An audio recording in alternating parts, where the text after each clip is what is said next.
Welcome to the Innovators and Investors Podcast. I'm Kristian Marquez, founder and CEO of FinStrat Management. At FinStrat, we provide CFO-led accounting, finance, and reporting services to assist clients monetize their business. Stick around to the end of the podcast and I'll share how you can be our next guest. Now on to the show. Hello, and welcome to another episode of the Innovators and Investors Podcast. I'm your host, Kristian Marquez, founder and CEO of FinStrat Management. With us today, we have Konstantin Sonkin. Konstantin is the CEO at i-braintech. Konstantin, welcome to the podcast. Hello. Thank you so much for having me. Our pleasure. So let's start with i-braintech. What problem is it solving in the marketplace? It all starts with a vision. How to create AI brain performance. How to use AI technologies to augment natural intelligence. This is what I've been working on in the last 2 decades. I've been neuroscientist, I hold PhD in computational neuroscience. I'm deep tech entrepreneur, hold MBA in global entrepreneurship. And my passion is to build deep scientific ventures that solve real life need of everyday lives. And if we want to be specific, and we must be specific in business, we need to solve the need where people need to use their brains better to perform more efficiently. And we found that need in sports. Where else, if not in professional elite sports, human performance is being tested to the maximum level. This is where we started. We are elite validated brain training technologies that allow people to control their movements and their decisions much more efficiently. But this is the stepping stone to democratizing the brain exercise with AI and to make it as routine and widespread as physical exercise. So what was the inspiration behind the idea? You know, when I started leading research in the AI domain, I was amazed that the real source of that technology is with biological organization of our own brain. Our own amazing brain gave the foundation for all that crazy tech that now is so efficiently helping us and serving us. But it was their unique processing capability of natural intelligence. And then I said, okay, machine learning and AI have been improving so rapidly. Why our natural intelligence is not growing as fast? And we even say that we use our brain for 10%, and our kind of brain capabilities didn't improve that much if we compare ourselves 40,000 years ago. And I think, and that I understood, we need to give back. We need to use this AI technology to help those who are immobilized or disabled because of brain traumas. Can we rebuild this brain capacity to control movements, to make decisions, to operate in the real world scenarios? And then can we help our children to understand their natural capabilities and develop them in their professional and open box manner, not to dream about maybe you need a little bit more focus, maybe you need this skill, maybe you need that skill, but no, to see what's happening and say, according to my values, according to my objective, this is the region of the brain I want to develop, and this is how I will do it. And how are you achieving this? How does the technology work? So this is the big vision of a scientist, right? But if we become engineers and hands-on entrepreneurs, of course, we need to deliver more than just a vision. Though the vision and the strategy is an imperative. We can't just solve small questions. It's not captivating enough to build strong and stellar teams that will follow you as a leader to solve real big world problems. So the vision should be sound and solid, though the execution should be on par with that. And what we build is a training system. You can say even a video game that you control your avatar in this training environment with your mind only. You wear a brain sensory cap and you visualize actions. You visualize long passes, penalty kicks, foul shots, and basketball. And your avatar executes that actions. The better you visualize that activity, the better is the performance of the avatar. And the trick here is not to control a machine. The trick here is to provide you real-time feedback on the way you activate centers in the brain responsible for control of your movement and your decision-making. So the more focused you are, the more precise are the actions of the avatar. The better you visualize and activate your motor systems, the more powerful, more efficient is the movement of the avatar. And because it happens in real time, you can learn how to activate your centers in the brain in high and high and high levels. So you can actually exercise them the same way you go to the gym and you do reps and you see your bicep grows. The same here, you can see that your regions in the brain responsible for decision-making and motor control grow over time. And you do that in the gamified and sport-specific manner. I've got a lot of questions. Before I start asking though, if we can take a moment, you mentioned you're in neuroscience. What was your career progression leading up to iBrainTech? I've been in management and in business leadership since I remember myself in early 20s. And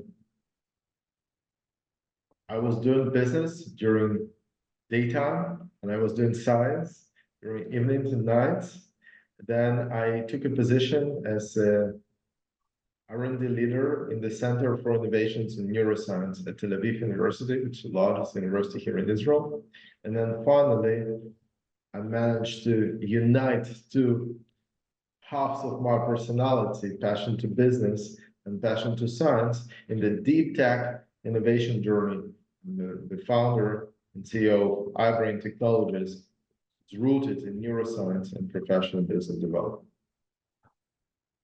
And so what was the defining moment when you decided to transition from the university to starting the company? After seeing so many stellar research projects and great professors and PhD students focused on publishing papers and being so satisfied that their research was published and maybe read by 100 of their friends and presented at the conference, and they believed that this is it. This is the end of the journey. I can't get it. I said, guys, it's the beginning of the journey. You found something promising. You made an invention.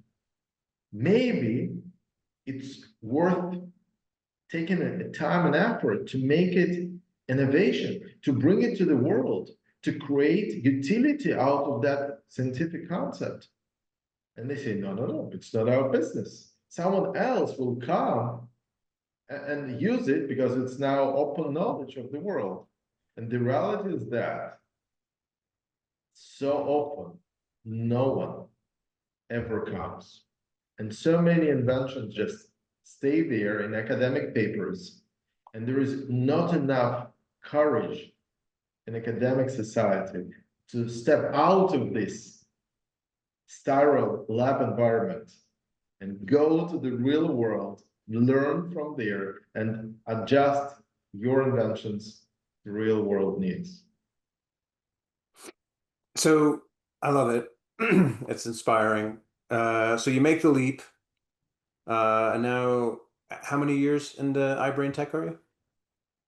5 years. All right. So take us through, the journey is to getting started, the lessons that you've learned along the way and that's gotten you to this point. I would say in deep tech entrepreneurship that I define as scientifically based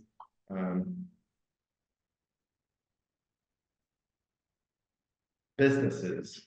There is slightly different cycle of market education and market adoption. I would say with market discovery. Very often that type of businesses need to educate the market that what they're doing is even feasible and possible, and it's not a science fiction. So it's very often you're so ahead of the curve that you need to build the processes and to look for product market fit and survive long enough until you have the right timing. Because as we know, timing in business is at least half of the success, right? You need to be in the right time. You not necessarily need to be the first. Sometimes it helps, but sometimes it's not mandatory. And we know so many great success stories of second movers, even third movers to the market with a better timing.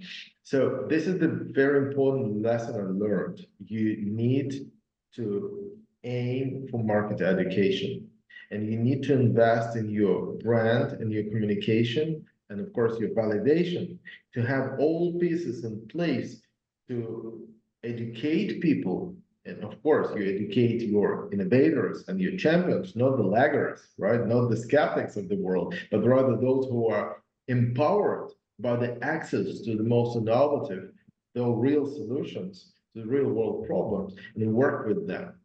And the first 3 years, that was exactly that. When I spoke with the top sports scientists or head coaches of national teams, they were actually very receptive because for everyone, it is clear. Winners in sports are not the strongest, are not the fastest, not at all. Mentally prepared, those win. So it's clear that success in any human activity, including professional sports, predominantly depend on the mental capacity. Though how to train that capacity is still a very big question. And solution to that is so innovative. So you need to create enough validation and enough critical mass of innovators validating your kind of solution in your journey to have that critical mass so the majority will start listening to you. So over the course of this, did you go into the beginning of the first 3 years of having these conversations knowing that you were going to have conversations with champions to bring this to life, or was there a moment where you realized, oh no, this is the path. I have to focus on education, before or I'm focusing more time on education than on product development. Thanks to their MBA and global entrepreneurship, we were familiar with all that concepts. But you always expect things to be faster, right? And you always expect people to be more rational and less emotional because you have evidence, you have multiple studies. But it doesn't feel right, and that feeling and that emotional adoption of people. This is the real big discovery of me as a scientist, both as a scientist, as an entrepreneur. We have to be also psychologists. We have to be also communicators. We have to be also leaders. And that being the leaders, we have to be on stage and explain in very simple terms that it works. It is powerful and it is beneficial for everyone. And then slowly it builds up credibility and adoption. So did you realize then along the way that there were going to be certain sports or athletic professionals who were gonna see the value in what you were doing more than others? Yes, that was very much our business learning. We, over the course of years, we fine-tuned specific value proposition to specific roles inside the sports organizations. And we transitioned from speaking about the value in general benefits to what job we're going to do for you and what job you will be happy to hire us for. So you will be satisfied. So it's always should be very, very nuanced, specific, and to the point. People don't have time to explore the depth of science and potential. They need help right now, and you need to know where is the pain and how they feel every day. I like the way you frame psychology and communication, and effectively niche, because I share your position. Our job is to communicate value, return, and the more myopic you can get, the greater the odds of success. Because if you're too broad, the messaging loses its meaning, or it's just more difficult to resonate with the audience. So that's great feedback. So where did you find the most or success, at least in years 4 and 5, with your clients?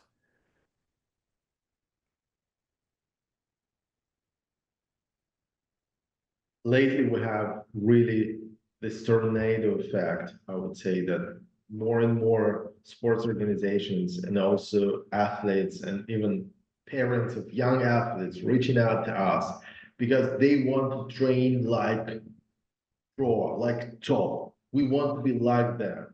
And because we have some super brands, sell partners and customers, we leverage the power of sports, power of the sports brand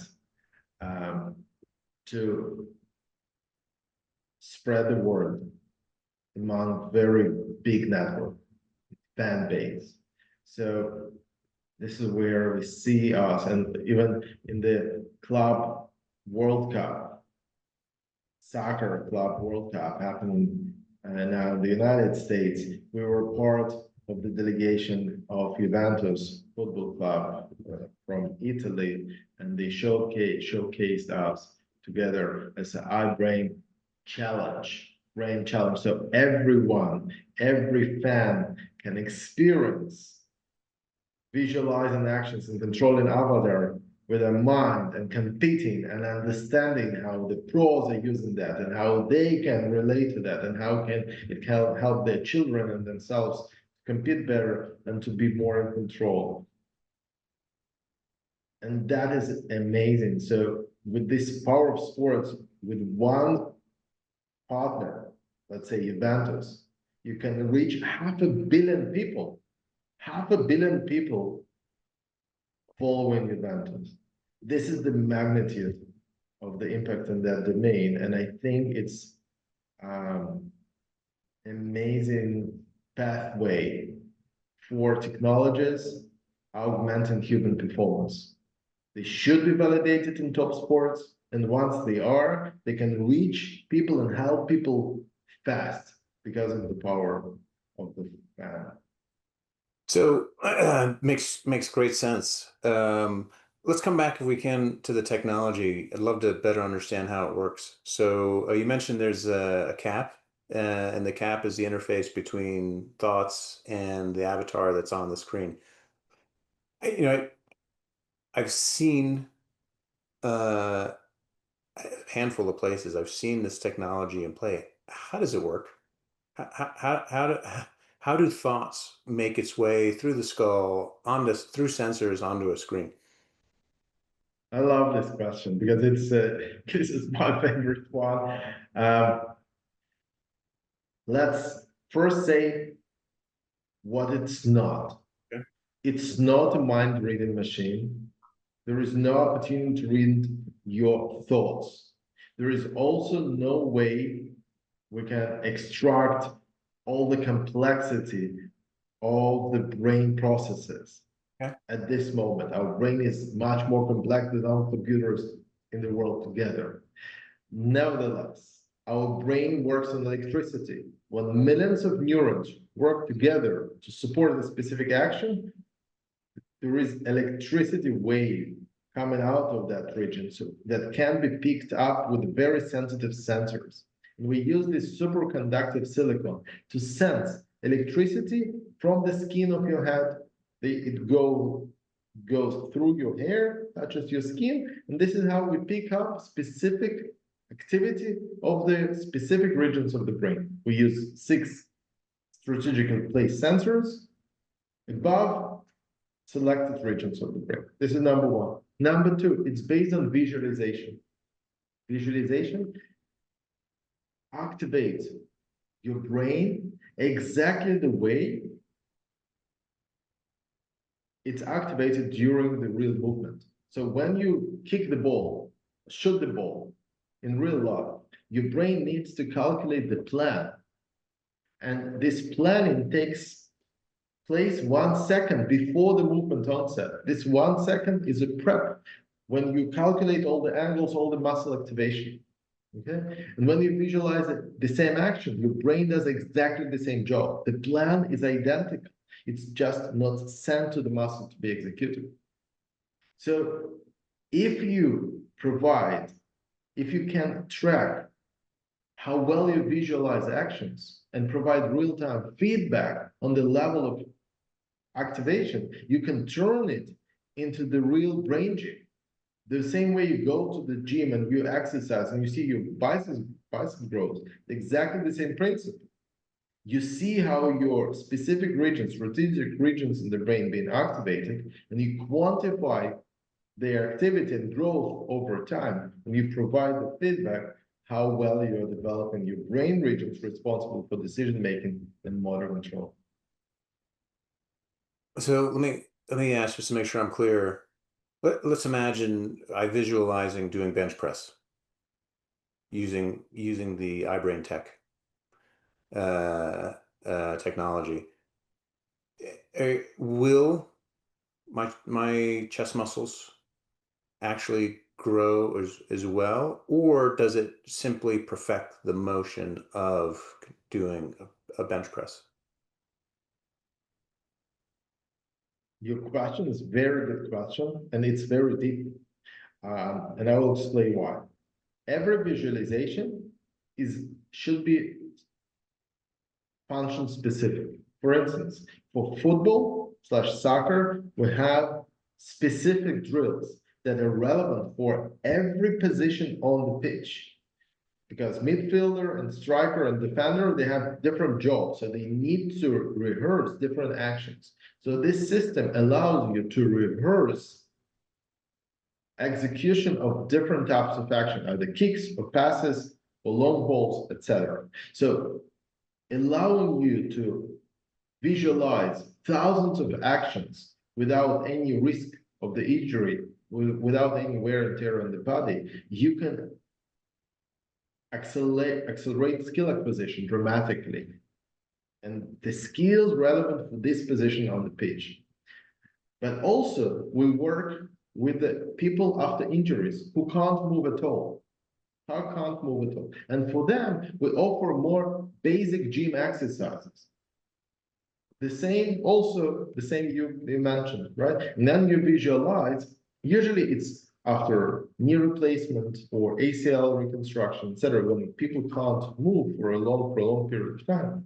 And visualization actually helps first to overcome fear of moving again. It's called neuromuscular inhibition, and it confronts neuromuscular inhibition with visualization and allows to overcome the fear. And secondly, it actually develops the muscle strength, because when you visualize actions, your other parts of the body sense already, because it anticipates the movement onset. So it sends nutrition and increased blood flow to this region, to this muscle. So it's being fed better. and develop better. And it actually contributes to the even muscle strength as well. Even though from your question, of course, it's quite paradoxical, right? If you don't move, you don't expect your muscle to grow. But it actually contributes even to the physical development. But of course, the main advantage is developing these neuromuscular pathways, creating this automatic behavior that is called usually muscle memory. But of course, muscle doesn't have any memory. Memory is in the brain. This is what we're training. I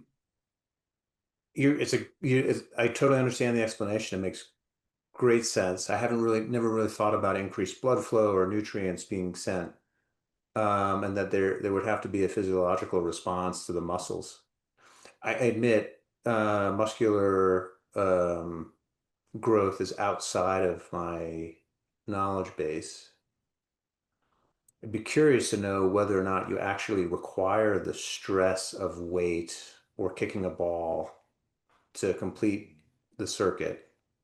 But it sounds like even at a minimum, you're having an impact by creating pathways for muscle memory to take place. 100%. Physical exercise should be a priority. 2 hours a day, 3 hours a day. The maximum is what is recommended to your profession. The reality is that our physical body can't make endless amount of reps this in a short period of time without significantly risking being injured. That's the reality. And our mind is much more durable and it can learn much faster. It doesn't need to wait until you do thousands of kicks to acquire the skill. Even 200 taken on the pitch plus 800 off the pitch can dramatically accelerate the skill acquisition. This is what we are for, right? And never replacing time, physical exercise time playing with friends, real ball. You always have to prioritize. And I will even tell you, iBrain exercise excites these motor areas of the brain. And even if a kid is in front of the screen, after 20 minutes of iBrain, they're eager to go out and kick some balls because this sensation of motor excitement in the brain leads them to go and kick some balls. So we always connecting this useful gains and physical exercise in real world.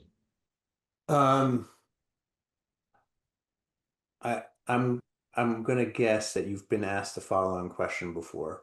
So as I'm listening to you, I'm thinking about the movie Matrix, where they download into Neo martial arts, the ability to fly a helicopter, which is, arguably a lot of muscle memory. Obviously science fiction, but, similar concepts, the ability to take pre-programmed repetitions to create memory within the body. Do you see that as this progressing to something that looks like that, where you can, instead of giving someone an avatar to practice, that you can take mapped memory and eventually start pushing it back to the brain? Or is that philosophically? No, it's first of all, it's a brilliant question and it's a brilliant movie. And philosophically, it's a very big question that probably our children will need to face for real. At the moment, our understanding of actual brain organization and brain dynamics is so limited that I would say it's absolutely arrogant to say that we can drill inside and write on our brain memory, let's say anything. We're not close to that position. What we can do is to use our amazing tools such as AI and to put it to help us to develop natural intelligence. We don't need writing that directly to our muscle memory, not just yet and not in the next 10 to 20 years. Even though some companies already develop invasive neurointerfaces that they read directly from neurons, mostly for paralyzed population.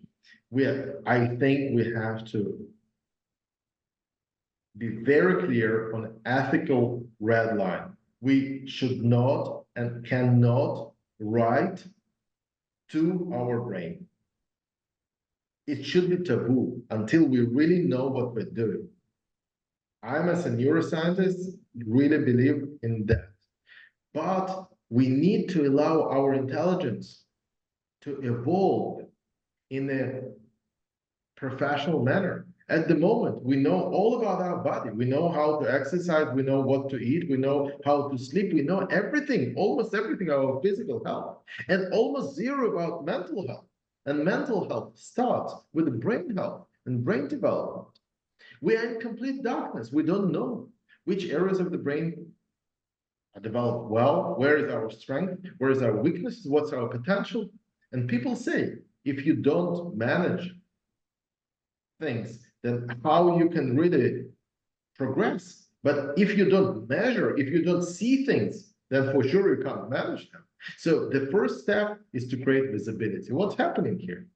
Second step is to help with that visibility, help to grow and exercise and develop brain performance when it's possible, using natural pathways that cannot hurt. This is our next step. And then only after they perfect that point, we can think about writing anything to the brain. So I'm curious, have you, I mean, from a business planning perspective, it makes good sense. Did you always know that it was going to be a progression? I mean, obviously you have a whole host of ideas and opportunities to leverage this technology, but did you find that you said I have to restrain myself and I have to I'm going to start with sports, whether that's adults or children, and then I'm going to let this to evolve before I move on to the next opportunity?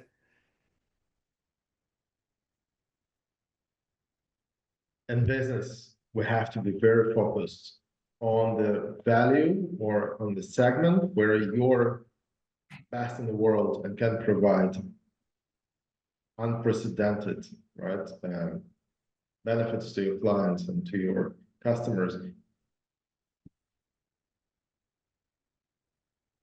Sports is very natural, and it is a business decision because of their market adoption and market need for advanced technology to win. It's very competitive. Also, it is very sophisticated. A lot of smart people there, super scientists there. So all human-related technologies must be validated there. And third, it has money, right? From the business standpoint, stable clients, and a clear roadmap to mass adoption. We do have from sports some more healthcare facing applications, and we have that roadmap, that expansion of the brain enhancement technologies can be massive, right? But it startup, in my opinion, should be very focused on validating both their monetary value and their scientific evidence, and only after that to expand. Konstantin, I love it. It's great to hear you validating a theme that's reoccurred on the podcast, and that's just focus in the beginning, and then in time, as it makes sense to start to expand into different business areas. I've learned a ton. Thank you for sharing. Before we wrap up, I'd love to know if you had an opportunity to go back, have a conversation with your younger self, what would you share? First of all, enjoy the journey. The process is just amazing, right? You learn so much, you're becoming so wide. You can meet celebrity athletes, top scientists, top businessmen. You fly around the world. It is super intense. It is super difficult to lead the team, to raise capital, to develop value, to explain that future is possible and it's happening now. But the journey is amazing. So enjoy the journey. Yeah, I think that's great insight. I think a lot of times we get fixated on the outcome, not realizing that there is an evolution that takes place, I think personally and professionally, as we put ourselves out there, and we should embrace it. It's good. Very well said. Thank you for the summary. Anyone in your personal and professional life who's had a meaningful impact in your career that you'd like to take a moment to recognize for the impact they've had on your success?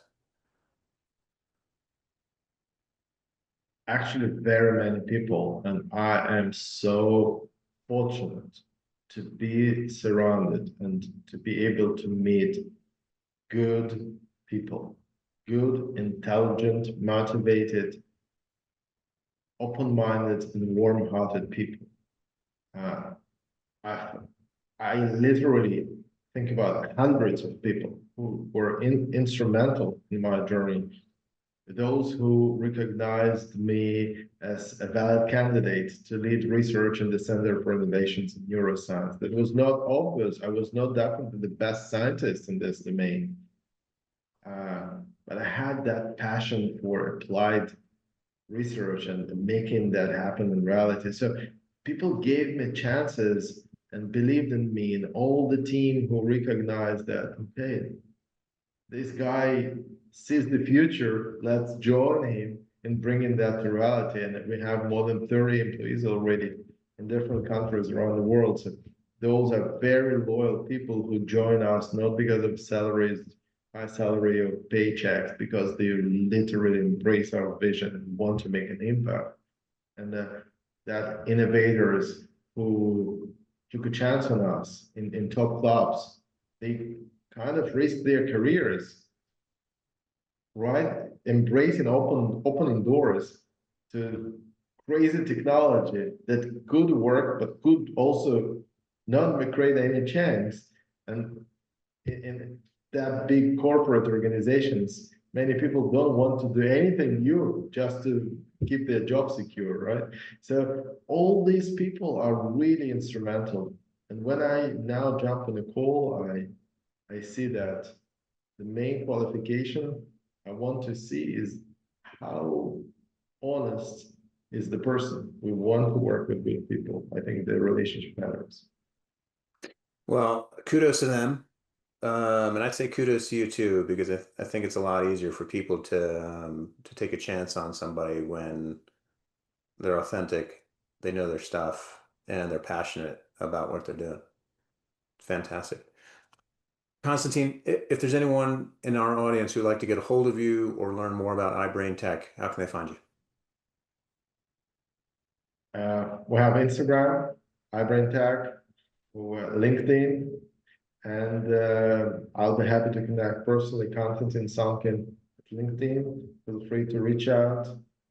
Those who share the same vision of creating AI for brain performance, given a different level and opportunities who want to improve, happy to connect. Fantastic. Konstantin, thank you for your time. Genuinely appreciate it. Again, for the benefit of our audience, Konstantin Sonkin, CEO at iBrainTech. Thank you. Appreciate it. Thank you so much, Kristian. I learned a ton. My pleasure. And again, I'm your host, Kristian Marquez, founder, CEO of FinStrat Management. Thank you for joining us for another episode of the Innovators Investors Podcast. Take care. Kristian Marquez here. Thank you so much for listening to the Innovators and Investors Podcast. If you're a successful founder or an investor, would like to be on the podcast, please visit podcast.finstratmgmt.com/podcast-guest. If you've got something out of this interview, please share this episode on social media. If you know someone that would be a great guest, please tag them on social media to let them know about the show and include the hashtag Innovators and Investors. I'd love to see your posts and suggestions. We're regularly putting out new episodes and content. To make sure you catch each new episode, please subscribe to the Innovators and Investors Podcast. And your thumbs up, ratings, and reviews go a long way to help promote the show, and it means a lot to me and my team. Would you like to know more? Go to our website, finstratmgmt.com, or follow us on LinkedIn or on X. Our handle is @FinstratMGMT. This is Kristian Marquez. Thank you for listening. Until next time.